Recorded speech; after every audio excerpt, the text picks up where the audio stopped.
이번 연구는 중앙대학교 이기성 교수님하고 같이 진행했던 연구를 발표드리려고 합니다.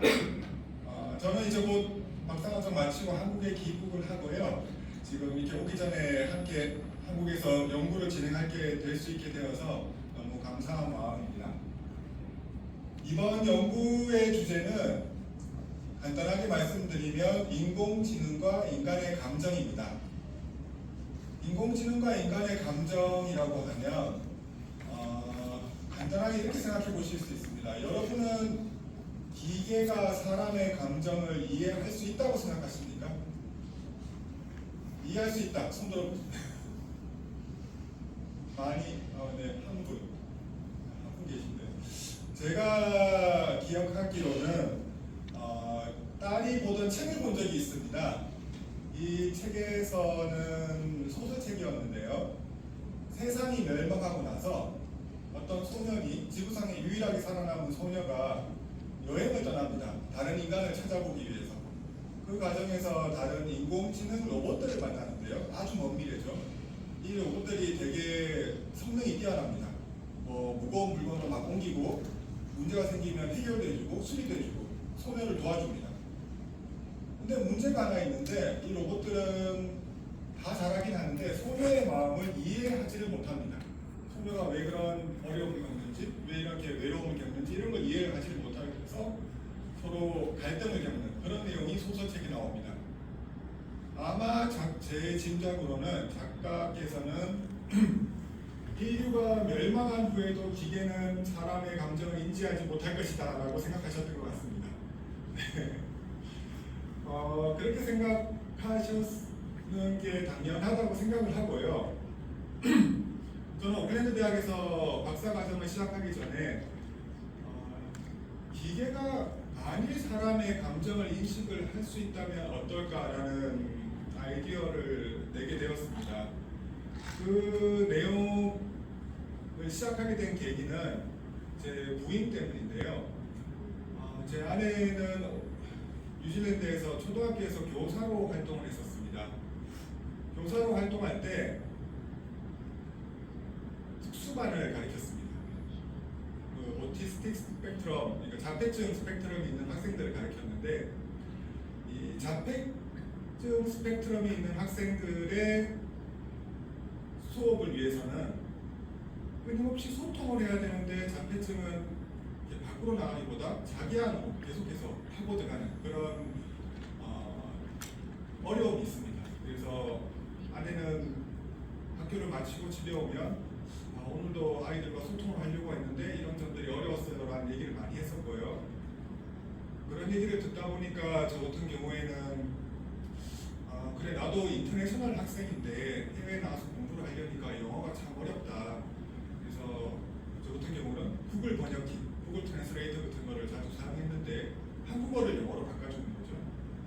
그런 것처럼 만일 기계가 사람의 말을 듣고 그 말 안에서 한국어를 영어로 번역하듯이 사람의 말에서 감정을 캐치해서 감정만 번역을 해준다면 그런 학생들이 다른 사람과 얘기할 때 어떤 도움이 크게 되지 않을까, 이모션 트랜스레이터를 만들어줄 수 있으면 좋겠다라는 생각을 하게 되었고 그게 제 박사 과정의 동기가 되었습니다.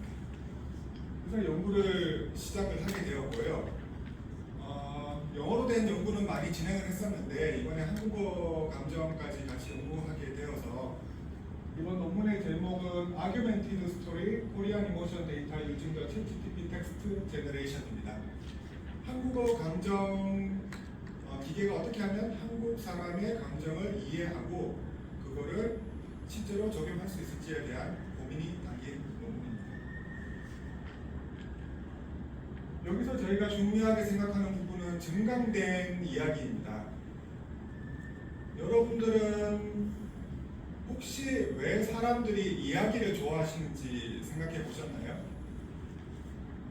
지금 저희 여기 컨퍼런스 밑에 부산 콘텐츠 박람회를 하고 있는데 콘텐츠라는 게 생각해 보시면 다 이야기입니다.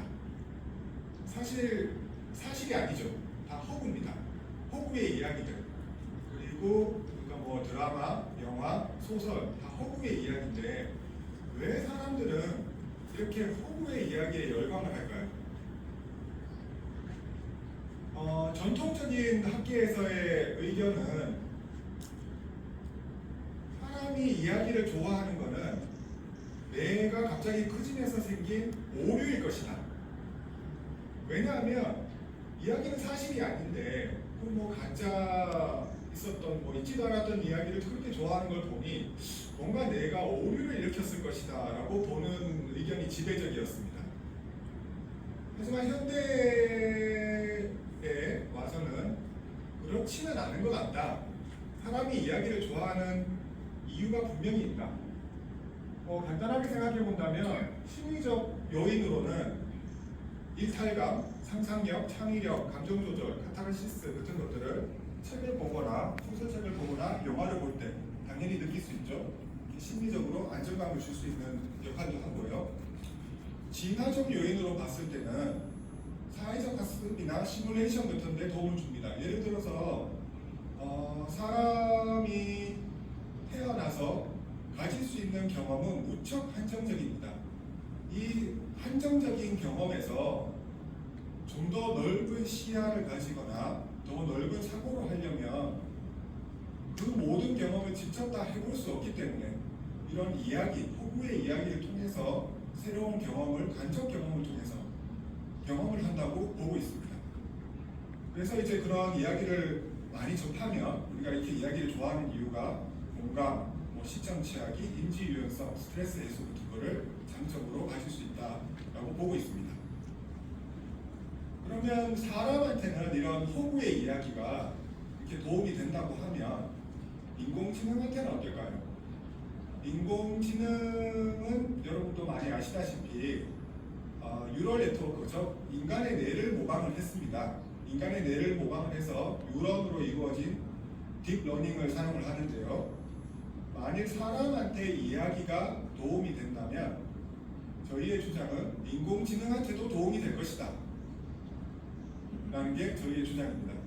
그래서 이 이야기들을 많이 만들어서 인공지능을 합숙시킬 수 있다면 저희가 지금 주제로 하고 있는 감정인식 모델 분야에서 데이터셋을 만들거나 아니면 복잡한 시나리오 같은 것을 제시해서 좀 더 사람을 잘 이해할 수 있는 인공지능 모델을 만드는 데 도움이 될 것이다 라고 생각을 했습니다. 자연어 처리 모델은 그 인공지능 모델 분야 중에서도 하위 모델인데요. 하위 부분인데 사람의 말을 처리하는 부분입니다. 사람의 말은 아시다시피 정형화되어 있지 않고 비정형화된 데이터들입니다. 정형화된 데이터는 숫자로 이루어져 있는데 물론 컴퓨터가 0과 1밖에 인식을 못하기 때문에 숫자 계산에 무척 뛰어납니다. 하지만 사람의 말은 상당히 복잡하고 여러 가지 의미를 다양하게 내포할 수 있기 때문에 기계가 인식하기에는 어려움이 많았습니다. 그래도 다행히 기술이 발전함에 따라 자연어 모델도 사람의 말도 당연히 처리할 수 있게 되었는데 이 경우에 데이터의 문제가 가장 중요하다고 보고 있습니다. 얼마나 양질의 데이터를 많이 제공하느냐에 따라서 기계가 실제로 어떤 성능을 또 뛰어난 성능을 발휘할 수 있을 것이다 라고 보고 있는데요. 해외에서 제가 이제 계속 해외에서 공부를 하다 보니까 영어로 된 데이터들은 그래도 연구가 좀 이루어져서 여러 가지가 좀 나와 있는 편입니다. 근데 한국어는 아직까지 데이터셋이 그렇게 많이 나와 있지 않은 상태라 많이 부족한 상태고요. 이런 데이터를 예를 들어서 감정 데이터를 모은다고 하면 감정이 있는 텍스트, 센텐스와 그 다음에 그 감정을 레이블링한 감정 레이블링 데이터 세트가 있어야 되는데 이런 게 많이 부족하고 쉽게 만들 수가 있는 게 아니기 때문에 이런 감정 모델 만드는데 어려움을 겪고 있었습니다. 그래서 저희는 그 해결책으로 챗GPT를 활용해서 다양한 감정 예문을 만들 수 있을 것이다 라고 이 논문의 아이디어를 내었습니다. 챗GPT를 이용해서 데이터를 증강했을 때의 장점은 아주 한정된 데이터가 있을 경우 원하는 만큼 데이터를 거의 무한하게 생성해낼 수 있다는 겁니다.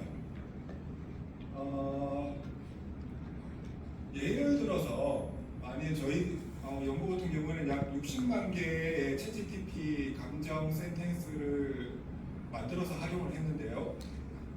만일 사람 주석가들을 고용을 해서 60만 개를 만든다. 아마 한 몇십 명 고용해서 몇 년은 작업해야 될 겁니다. 물론 이제 그만한 비용도 없을 뿐더러 그리고 그 많은 사람들이 그 작업을 몇 년을 한다는 게 과연 효율적일까라고 생각하면 그렇게 효율적이지 않을 거라고 생각을 합니다.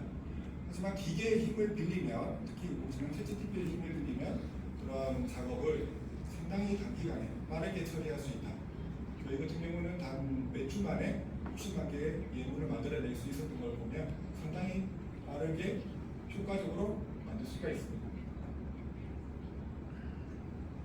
특히 한정된 리소스에서 효과적인데요. 아까 말씀드렸다시피 인간 주석자가 이거를 데이터셋을 만든다면 몇십만 건의 데이터는 거의 작업한다는 게 현실적으로 불가능하고요. 또 기계를 활용해서 만들 수 있으면 지금 이런 감정 데이터셋 말고도 다른 분야에서 필요한 아까 심심이에서도 나왔지만 적절하지 못한 표현을 만들어낸다든지 그런 여러 가지 예문을 만들어낼 때도 활용될 수가 있을 거고요.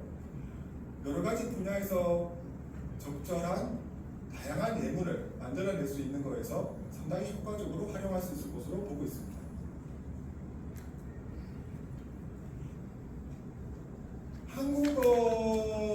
한국인의 감정을 이해한다는 거는 영어권 감정을 이해하는 거하고 조금 다른데요.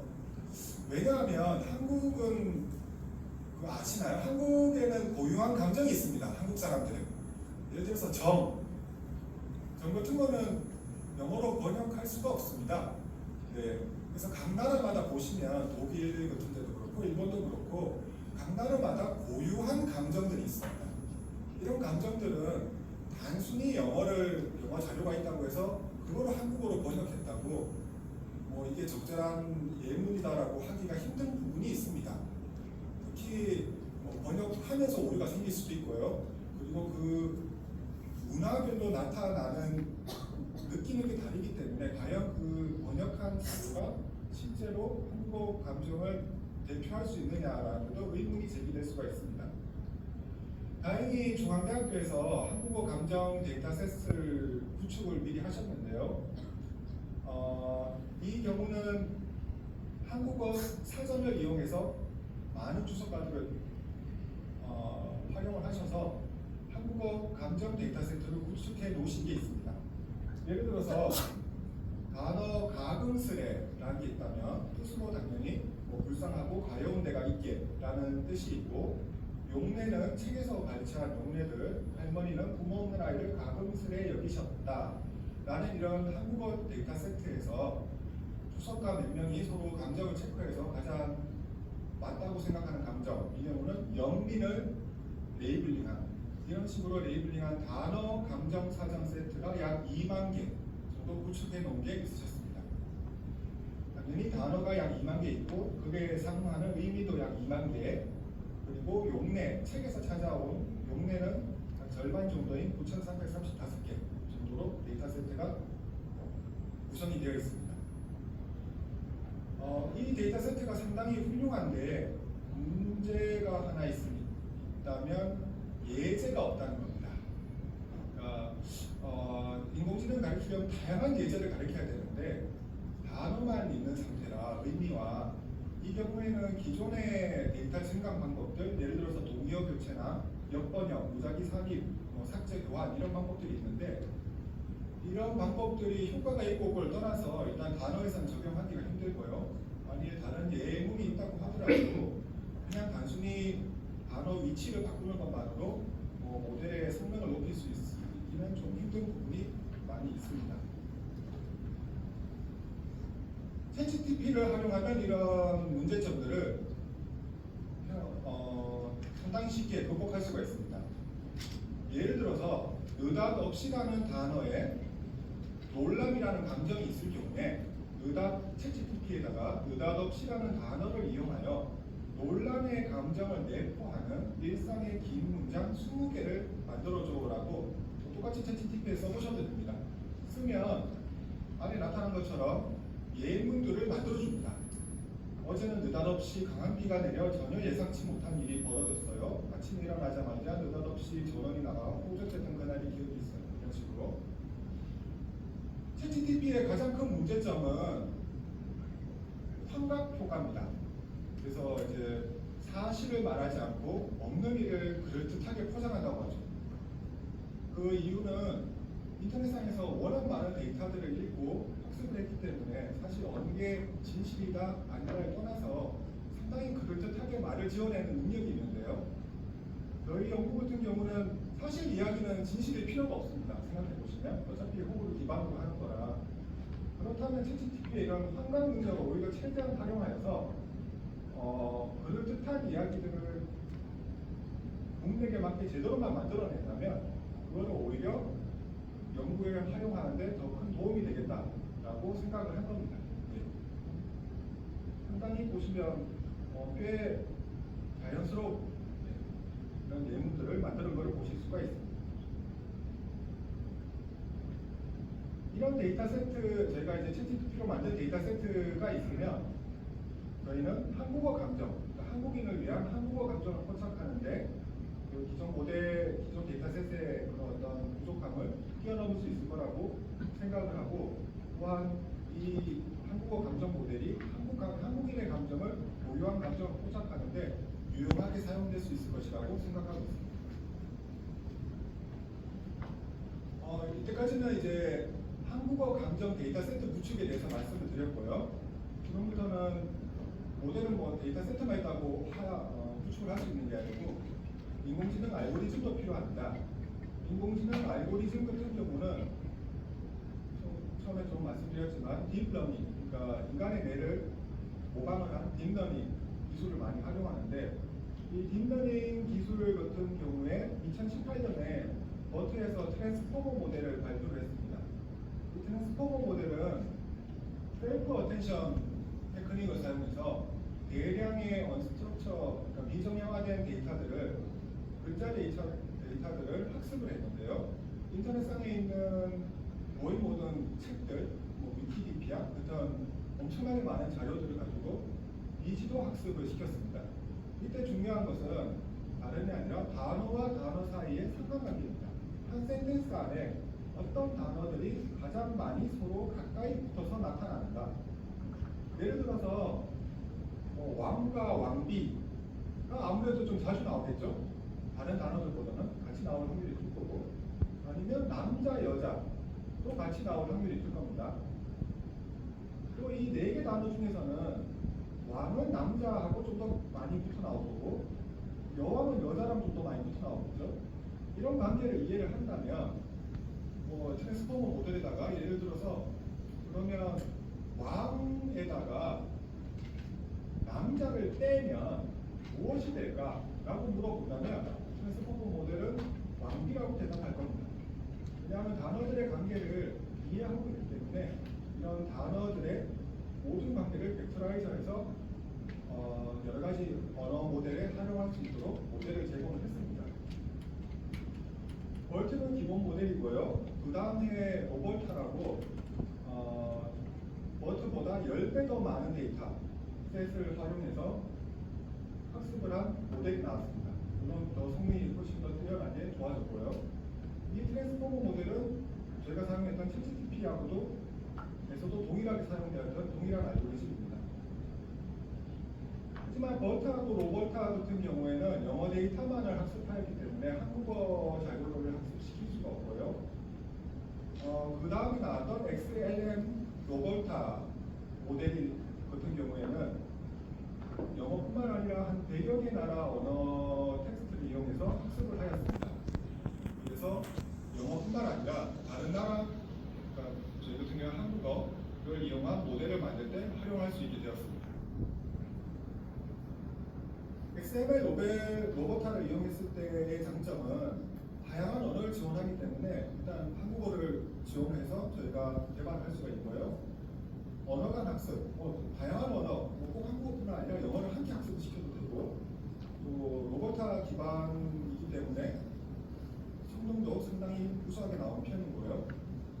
이런 알고리즘과 아까 말씀드렸던 데이터셋을 결합하면 저희가 원하는 기계가 인간의 감정을 학습할 수 있는, 인지할 수 있는 그런 모델을 만들 수 있게 되었습니다. 그러면 데이터셋 준비되었고요. 그리고 인공지능 알고리즘 준비되었습니다. 이 두 가지가 준비되었으니까 평가 절차에 대해서 말씀을 드리겠습니다. 크게 세 가지 단계로 나뉘는데요. 알고리즘은 XML 로버타 버전을 사용을 합니다. 그리고 데이터세트는 비교를 위해서 저희 데이터셋 가진 거에서 단어, 아까 말씀드렸듯이 처음에 단어가 있죠. 그리고 의미가 있습니다. 그리고 저희가 만든 챗GPT 데이터세트가 있고요. 그리고 책에서 가져온 용례가 있습니다. 용례는 테스트셋으로 사용을 하였습니다. 이 모델이 얼마나 책에서 가져온 감정 텍스트들을 잘 인식을 하는가, 용례를 테스트셋으로 이용했고, 저희 모델은 단어로 한번 학습해서 결과를 한번 보고요. 의미도 포함해서 또 한번 보고, 마지막으로 챗GPT 데이터까지 더해서 결과를 비교하도록 하겠습니다. 챗GPT 문장은 아까 2만 개 정도 되는 단어를 20배 뻥튀기를 한 거니까 약 40만 개 정도 데이터셋이 수집을 하였습니다. 이건 이제 첫 번째 비교 방법이고, 두 번째 방법에서는 이거는 뭐 공통된 문제긴 한데 단어 실제 데이터셋들이 상당히 불균형합니다. 그러니까 예를 들어서 불쾌한 감정 같은 단어는 기쁨을 나타내는 단어보다 그 숫자가 약 한 10배에서 20배까지도 적습니다. 당연히 그렇겠죠. 그런 단어들을 많이 쓰지 않으니까. 근데 인공지능 모델을 학습하기 위해서는 사실 균형이 잡히면 제일 좋거든요. 근데 실제 데이터셋들 같은 경우는 이거를 어떻게 뭐 더 쉽게 늘릴 수가 없기 때문에 불균형한 상태에서 그냥 학습을 하는 경우가 많은데요. 지금 저희 같은 경우는 챗GPT로 사실 원하면 원하는 만큼 얼마든지 더 만들어낼 수 있기 때문에 그런 거에 제약 없이 그냥 깔끔하게 24개 한국 감정별 그냥 2만 개씩 딱 맞춰서 총 48만 개, 한 20만 개를 더 모았습니다. 40만 개에서 총 48만 개로 딱 맞춰서 감정별로 균형된 감정 데이터셋을 만들어서 한 번 더 평가를 해볼 겁니다. 그러면 좀 더 모델이 성능이 나아집니다. 마지막으로 한국 감정은 24가지가 있는데요. 아까 말씀드렸다시피 정 같은 이런 감정들은 외국에는 없습니다. 없기 때문에 외국에서 많이 사용되는 인간 기본 감정 모델은 애플만의 감정 모델을 많이 사용하고 있습니다. 6가지 감정을 제한하고 있는데요. 이 6가지 모델에서 중립, 그러니까 이거는 감정이 아니다라고 하는 센텐스까지 해서 총 7가지를 분류를 하는 모델을 다시 한 번 더 학습을 할 겁니다. 24가지 감정을 6가지 모델로 통합을 해서요. 이걸 하는 이유는 당연히 24가지를 할 때보다 6가지를 하면 정확도가 올라갈 거고요. 24개 맞추는 것보다는 6개 맞추는 게 더 쉬우니까요. 랜덤으로 맞춰도. 그리고 해외 논문들하고 비교했을 때 이 성과를 또 비교하기가 용이하다는 점이 있습니다. 우리가 24개를 했다 그래서 해외 논문들하고 비교했을 때 이 수능이 얼마큼 된다라고 쉽게 말할 수 있는 부분이 아니기 때문에 해외에서 많이 쓰는 기준을 사용하여 그러면 우리도 이 정도 성능이 나온다라고 말할 수 있는 비교 기준이 될 수 있다고 생각합니다. 평가는 F1 점수를 활용할 거고요. 특히 보통은 그냥 정확도 100개 중에 98개 맞추면 98%다 이렇게 말할 수도 있지만 감정이 불균형한 상태, 그러니까 데이터 개수가 서로 다른 상태에서는 정확도가 실제 정말로 정확하다고 말하기가 어렵다는 그런 주장들이 있기 때문에 저희는 정밀도, 제어율, 그리고 조합 비용 같은 거를 모두 다 계산하는 F1 점수를 이용해서 종합도 그냥 단순한 종합도뿐만 아니라 F1 점수까지 그리고 뭐 제어율, 지지도 모든 다양한 평가 방법을 동시에 공개해서 이 모델이 얼마나 잘 만들어졌는지 평가를 할 예정입니다. 첫 번째 연구입니다. 24가지 감정 단어를 학습을 했는데 이 경우 단어만 학습했습니다. 아까 가금스레, 그럼 가금스레만 학습을 한 겁니다. 그래서 총 2만 개 정도 단어가 있었죠. 2만 개로 24개 단어, 2만 개의 감정 단어들만 학습을 했는데 뭐 생각보다는 잘 나왔습니다. 41%. 네. 10개 하면 4개는 맞는단 말인데요. 또 뭐 사실 이걸로 사실 뭐 상용화하기는 힘들겠죠. 어디 사용하기는 41%밖에 안 맞는다 그러면 아무래도 단어만 가지고 아무리 인공지능의 성능이 좋아졌다 그래도 아직은 단어만 가지고 학습하기에는 좀 무리가 있다는 걸 보실 수가 있습니다. 특히 낮은 성능이 나왔던 그 감정별 정확도를 보시면 중립, 질투, 설렘 이런 것들은 거의 하나도 못 맞춘 걸 보실 수 있습니다. 0%에 두 번째 모델은 단어 2만 개에다가 플러스로 의미 2만 개를 갖다 붙였습니다. 총 4만 개로 학습을 했고요, 모델을. 의미까지 있으면 좀 더 낮습니다. 46% 나왔습니다. 의미, 그러니까 뭐 가금스레가 있으면 아까 말씀드렸던 가금스레의 뜻까지 함께 학습을 시킨 거죠. 근데 뭐 41%에서 42% 좀 더 좋아지긴 했는데 아직 모델로 활용하기는 좀 많이 부족합니다. 46%는 그렇게 좋다고 할 수는 없고요. 아직 인공지능이 뭐 뛰어나다고 해도 이런 다양한 예문 없이 그냥 뜻과 의미만 가지고 학습하기에는 무리가 있다는 걸 보실 수가 있습니다. 첫 번째 요구에서 마지막 모델입니다. 세 번째 모델, 챗GPT 40만 개 문장을 함께 학습을 했습니다. 20배로 증강을 한 모델인데요. 이 경우 73% 나왔습니다. 73% 10개 중에 7개 넘게 맞춘 건데 뭐 73%면 3개는 틀렸잖아 하실 수도 있지만 감정수가 24개입니다. 네. 상당히 많습니다. 랜덤으로 하면 5% 정도밖에 안 나올 겁니다. 그러니까 그거에 비하면 73%면 엄청 많이 올라간 거죠. 그래서 73% 정확도가 나왔고 특히 행복, 분노, 재미 같은 건 거의 80%대가 나왔고요.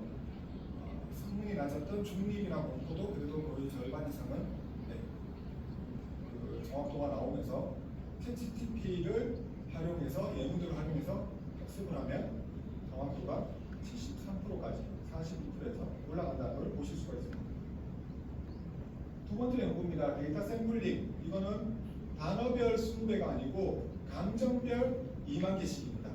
총 48만 개 데이터 세트를 활용했고요. 이 경우 75%까지 올라갑니다. 네. 그래서 역시 인공지능 같은 경우에도 데이터 불균형이 있는 데이터를 학습하는 것보다는 데이터가 균형 잡힌 숫자가 라벨별로 균형 잡힌 데이터를 학습하는 게 훨씬 더 높은 성능을 발휘하는 데 도움이 된다는 걸 보여주고 있습니다.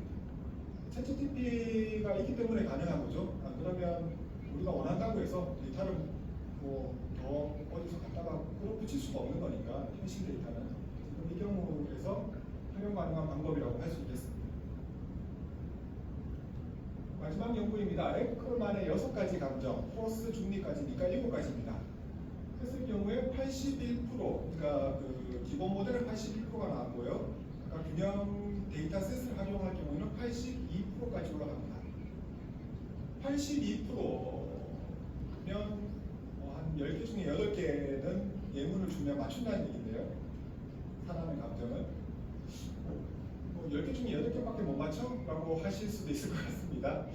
네, 생각하기 나름이긴 한데 해외에서 최근 감정 감지 모델 저널에서 나온 공학 저널에서 나온 모델들도 최고 점수가 80대 초반입니다.